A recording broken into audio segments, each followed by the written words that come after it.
4 amalan yang pahalanya setara dengan haji bisa dikerjakan setiap hari.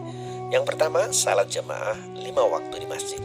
Rasulullah SAW bersabda, siapa yang keluar dari rumahnya dalam keadaan suci untuk menunaikan sholat fardu akan diberikan pahala ibadah haji.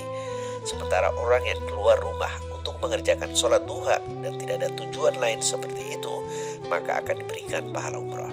Hadis riwayat Abu Daud. Yang kedua, zikir setelah subuh. Rasulullah SAW bersabda, barang siapa sholat subuh berjamaah lalu duduk berzikir kepada Allah Subhanahu wa Ta'ala sampai terbit matahari, kemudian ia sholat 2 rakaat, maka amalan itu sama dengan pahala menunaikan ibadah haji dan umroh secara sempurna.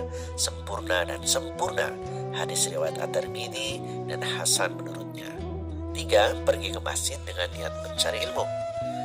Dalam sebuah riwayat yang berasal dari Abu Umamah, ia mengatakan bahwa Rasulullah SAW bersabda, siapa yang berangkat ke masjid hanya untuk belajar kebaikan atau mengajarkannya, diberikan pahala seperti pahala ibadah haji yang sempurna. Hadis riwayat At-Tabrani. Yang keempat, berbakti kepada orang tua.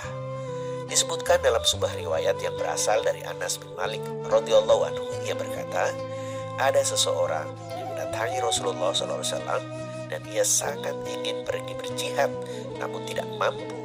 Rasulullah SAW bertanya padanya, apakah salah satu dari kedua orang tuanya masih hidup? Ia jawab, ibunya masih hidup. Rasul pun berkata padanya, bertakwalah pada Allah dengan berbuat baik pada ibumu. Jika engkau berbuat baik padanya, maka statusnya adalah seperti berhaji, berumroh dan berjihad. Hadis riwayat At-Tabrani.